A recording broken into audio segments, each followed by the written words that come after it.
So this may come as a shock to some of you, but the left really loves to use fear tactics.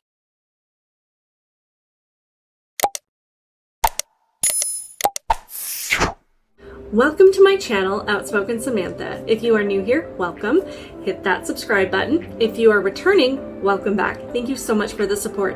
On my channel, I like to give my opinion and perspective on things that are happening today, things that I think actually matter to everyday people, especially those of us that are trying to raise kids in the insanity known as today's society. We are not CEOs of big corporations, we are not part of the mainstream media, and we do not live in the Hollywood bubble. We are also not politicians in Washington, D.C., but unfortunately, we do have to live with the consequences of the decisions being made and the narrative being pushed by the people in the previously mentioned categories. If you feel like that describes you and you know exactly what I'm talking about, hit the like button, leave a comment below, also share this video, and also be sure to subscribe. All of these things help me to grow my channel and hopefully to reach more people that value logic, reason, and sanity. Also be sure to find me on Rumble under Outspoken Samantha in the event that YouTube decides I have violated their community standards and chooses to kick me off their platform forever. That being said, let's get into today's topic. First, I wanted to make sure that we acknowledge the elephant in the room, and that is the fact that I am indeed wearing a hoodie today. I never wear hoodies in my videos. I love hoodies. Today's been a long day. I'm tired and I'm cold. And I figure if John Fetterman can get away with wearing a hoodie to literally every event and every speech, then I can get away with wearing a hoodie as I record a video for YouTube. And you know, I do have to say, I wish that the hoodie wardrobe of John Fetterman were the biggest thing that he has to worry about right now. But unfortunately, we know that he's got a lot more issues to be dealing with right now. So anyway, I just wanted to get that out of the way. Yes, I'm aware I'm wearing a hoodie. You know what? It is what it is. So forgive me for that. I hope that you still choose to sit in and listen to the rest of what I have to say about this video, because what I have to say is far more important than my pink hoodie. So this may come as a shock to some of you, but the left really loves to use fear tactics. It seems like every single time the right tries to take a position on something, or tries to pass a piece of legislation, or tries to defend the rights of whether it be parents or the lives of unborn babies, or the right for people to make medical decisions on their own regarding vaccines, their main argument is always, if you support the right, if you support this piece of legislation written by the right, if you support this, whatever it is, you're gonna die. Like, it always seems to be like, if you support this parental rights bill, which they dubbed the Don't Say Gay bill, which had nothing to do with gay people whatsoever, they said a bunch of trans people are going to die. A bunch of trans kids are going to die. That bill was passed several months ago. From what I know, trans kids in Florida are not dropping like flies. They said that when Roe v. Wade was overturned, all of these women were going to die. From what I can tell, there have not been a surge in women dying, at least not from abortion access. They said that if you don't comply with the government and get the vaccine, everybody's going to die. We're all going to die. It just seems like everybody's going to die if you don't listen to the left. And that really, is so manipulative, because if they were so confident that their positions and their policies would be popular with people, they wouldn't constantly need to scare people into not listening to the other side. They'd be like, yeah, sure, go listen to what they have to say. Because I guarantee you, when you can listen to what they have to say, you're going to want to vote for us. You're going to want to support us. But instead, they use these fear tactics to say these people want you to die, and nobody wants to listen to someone that they think wants them to die. But I would also hope that common sense would take over and be like, really, are they really that extreme that they want everybody to die? Like, maybe I should go listen to what they're saying just to verify and make sure that it's true for myself. But they love these fear tactics because they are so afraid of people listening to the right, listening to what our actual positions are, because they know that none of us are advocating for death. None of us want trans kids to die. None of us want women to die. None of us want unvaccinated or vaccinated people to die. That's not what we're about. But they're so afraid of you coming and listening, because they know that once you do, there's a really good chance you're not going to support them, that they have to use fear tactics. They absolutely have to. A lot of the fear tactics I have seen lately have really been targeted towards women's rights, because I feel like the Democrats really, really know that they cannot talk about anything else. They have nothing else to run on. They can't talk about the economy. They can't talk about gas prices. They can't talk about inflation. They can't talk about national security. They can't talk about law and order. They really can't talk about anything else, because they have failed on literally every front. And that is not a political position. I am not just saying that because I tend to vote for the right. It's true. When you go to the store, you're going to see your food prices are twice as much as what they used to be. When you go to put gas in your car, it's going to cost you, at least a third to twice as much. It just depends on where you live, as it used to. It's not that hard to find. You can see video footage literally every single day of thousands of people crossing the border every single week. You can see statistically that fentanyl is now the #1 killer of people ages 18 to 45. You can hear what's happening overseas, and a lot of our enemies are not so threatened by the US anymore. And the fact that Biden is now emptying our oil reserves are meant for the military in the event that we do run out of oil and gas in this country. At least we can fuel our military for national defense purposes. He's giving all of our oil reserves to our enemies across overseas. You can find this information. I am not saying this and making this up to scare you. I'm telling you exactly what is happening. You can decide from there if these are still people that you want to support, but facts are not scare tactics. But when you don't have a record to run on, you need scare tactics. You need to scare people away from listening to the other side, because you know that if they do, they are not going to support you.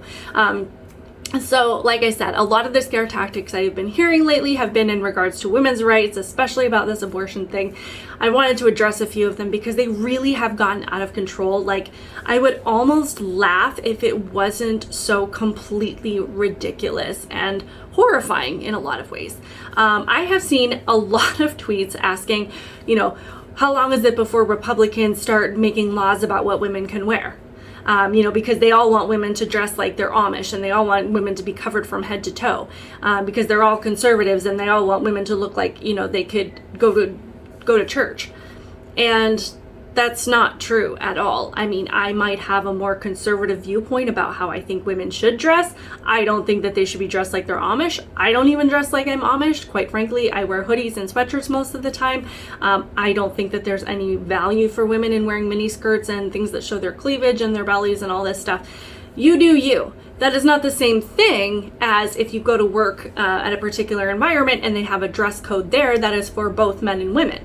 I work at an office during the day. The dress code there is business casual. That is for men and women. We're not allowed to wear jeans. We're not allowed to wear, mini skirts. We're not allowed to just wear whatever the heck we want. The dress code applies to everybody because that is their place of business. It was my choice to work there, and in choosing to work there, I chose to abide by their rules, which is totally fine. If I didn't want to work there, if I didn't want to dress how they, have set for their environment, then I would have chosen not to work there. No one's forcing me to, no one is infringing upon my rights, but that is not the same thing. And no Republican and nobody on the right is going to support legislation or laws that is going to dictate how women dress. We are about rights. We are about freedom, we are about individual liberty, and we're also about personal accountability and personal responsibility. So no one would support that. If anybody tells you that that's what we're going for, they are lying to you. Another thing that I'm seeing a lot lately is the attempt from the left to tie ectopic pregnancies and miscarriages into abortions. There have been a lot of abortion laws that have passed in the last few months restricting abortions. There have been heartbeat bills, things like that in a lot of red states saying, hey, if you can hear a heartbeat, clearly it's a human being. Where did we get this idea that the heartbeat means that it's still a clump of cells? I mean, it's ridiculous. It is the year 2022. There is absolutely no reason for anybody with the advanced science and technology that we have, the fact that we can perform procedures on babies in the womb, we can perform heart procedures, we can help with spina bifida, we can diagnose Down syndrome, we can address all of these issues. There is absolutely no reason for anybody to be telling you that it is not a baby in the womb. It is a human life. But people are trying to tie ectopic pregnancies and miscarriages into abortions, which is absolute BS, because there is no law that restricts abortion in this country that makes ectopic pregnancies and miscarriages the same as abortions. In fact, the laws specifically outline and say ectopic pregnancies and miscarriages are not abortions. So if there's a doctor out there that is interpreting the law to mean that if you have an ectopic pregnancy, they can't treat you because this abortion law was passed, then they suck. And they should not be a doctor. They should be prosecuted. They should lose their license because they are endangering the health of women. And this is not something that should be happening. And they are putting their politics before human life, before taking care of women. And that is endangering to women. And what is really interesting to me is that, yes, people are willing to put their politics before protecting human beings. As much as they say that they are there to protect women, they will absolutely use women in these positions to push their political narrative, to push their political belief system, to say that I need someone with an ectopic pregnancy that is suffering, that I can put on display and say, see, women are suffering because they can't get abortions, even though they know that that is not what the law says. And you know how I know people will put their politics before human life? Look at the COVID vaccines. There were doctors that were literally refusing care for people that did not have the COVID vaccine. They could have every other vaccine under the sun for measles and mumps and polio and chickenpox and everything else that we get vaccinated for. But because they didn't have the COVID vaccine, they were refusing care for them, and not just care for COVID, for anything. Not allowed to come in the doctor's office, not allowed to come into the hospital. This was happening. They were putting their politics before human life. So we know that there are people that are perfectly capable of doing that, and they are doing this to women. But that is not something that anybody on the right supports. If a doctor is abusing their political position and misinterpreting the law and saying, the law says that abortion is restricted and that means ectopic pregnancies and miscarriages, they are lying to you. And nobody on the right supports that. Nobody in the pro-life movement supports that at all. And I hope these people lose their licenses and rot in hell, essentially. My favorite was yesterday. Was it yesterday? I don't know. When Eric Swalwell, his buddy Fang from China that, he's now best friends with and hanging out with, made the argument that Republicans in the new mega Republican America, that women who seek abortions would be arrested at gunpoint, which, like I said, these scare tactics have gotten completely out of control. They have gotten completely out of control. There is nobody on the right and part of the pro-life movement that would support arresting women for abortions at gunpoint. Because believe it or not, we recognize that when a lot of women who go to get abortions, not all of them, they're in a crisis. They're in a vulnerable moment. They could be in an abusive relationship and their boyfriend or husband or whoever is forcing them to get an abortion under the idea that, if you have to go get this abortion for us to stay together, or I won't stay with you, I won't stay in this relationship anymore. Abortion a lot of times is used as manipulation. Whatever the reason is, we're not trying to terrorize women into choosing life for their baby. No matter how much, all of us, we hope and pray that women who feel like abortion is their only option, that she changes her mind, and that she recognizes her own strength and lets go of all of the negative messages that have told her she needs access to abortion. She needs to abort her baby to move forward with life, and chooses not to end her baby's life. There is no one in the pro-life movement that would support terrorizing women in this position. As much as we hope that she chooses life for her baby and recognizes how strong she truly is, and that all of these negative messages that tell her she needs access to abortion to move forward with her life and to be successful and to have all the things that she wants, that she can let go of those because none of it is true and choose life for her baby. That being said, we're not about making life more difficult for these women. It's just not a thing.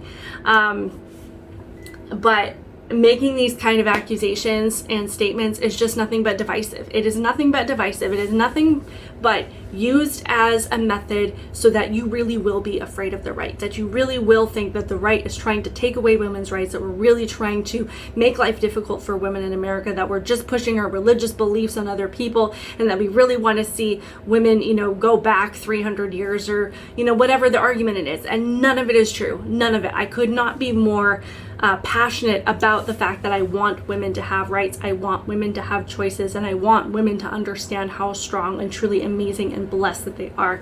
And if these people pushing these lies really did care about women's rights, they would be fighting for law and order in our streets.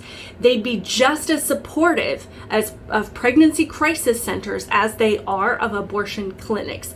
Actually standing behind their word that they want women to have choices.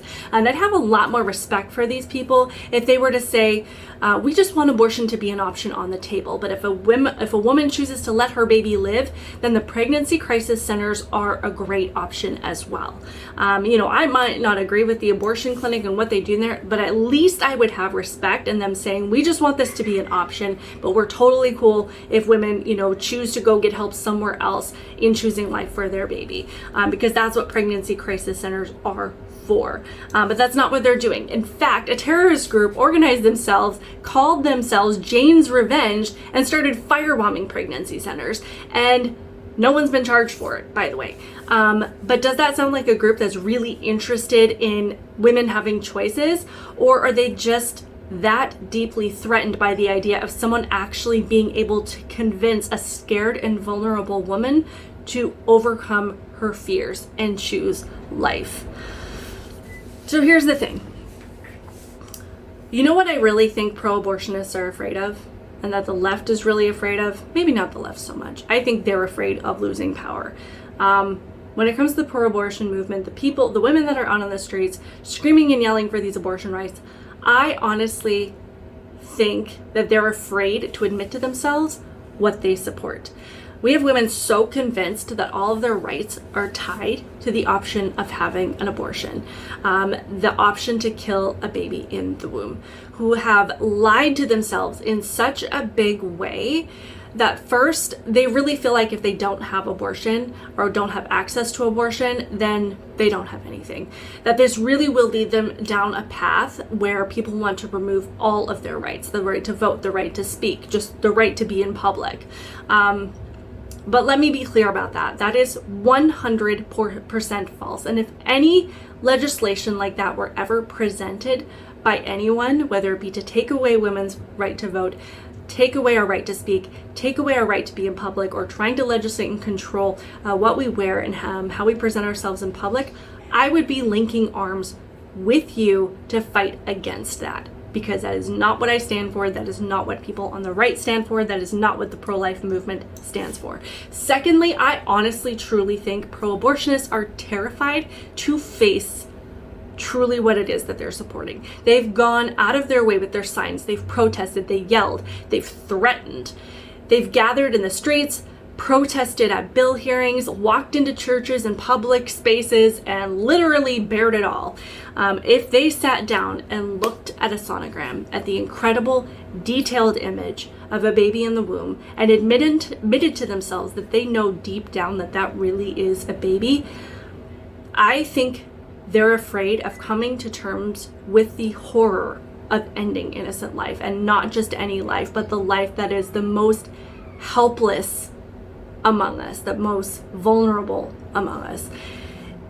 If they looked up the truth about when life really does begin, the science and data that shows how early the heart starts beating, how early fingers, toes, arms, legs, and eyes form, and the fact that the DNA of that human being is completely unique to them. It has never existed in another human being before.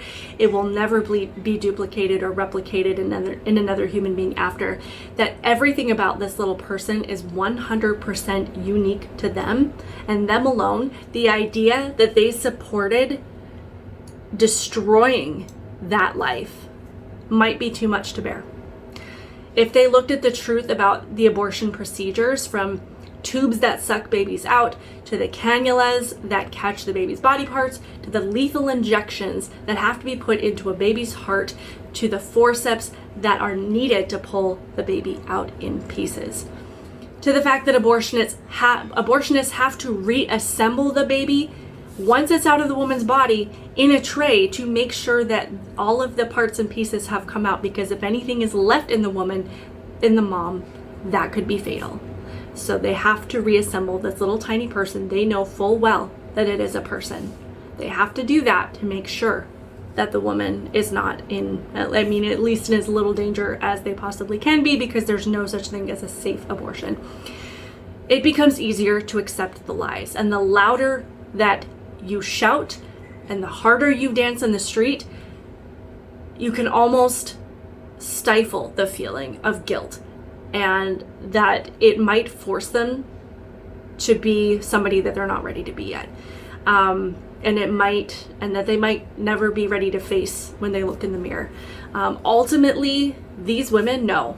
They know they're being lied to. They know they're supporting the dismemberment of babies. They know that the pro-life movement is not trying to take all of their choices, and not take all of the choices in their lives, and not trying to take their womanhood from them, not trying to erase them, not trying to take away their rights, not trying to make them cease to exist. It is the opposite. It is the absolute opposite. We believe in women. Women are amazing, strong, beautiful creatures who are capable of so much, and this world has done so much to tear them down. But if these people, these pro-abortion activists, continue to project their anger that they have for themselves onto the people who are just trying to tell them the truth, it somehow becomes easier to deal with.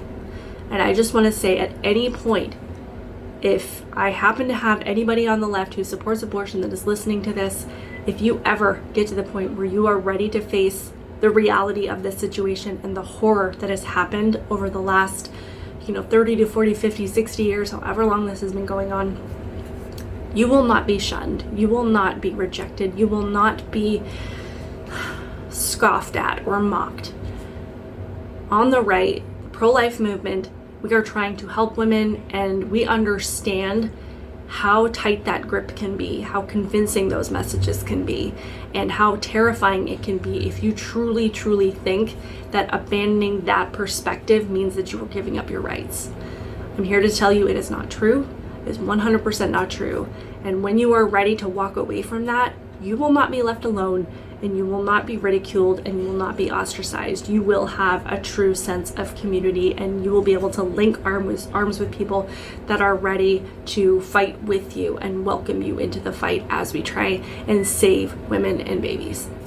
That is all I wanted to say. I hope that you enjoyed this video. Please leave a comment below. Please share it, tag someone who you think needs to hear it.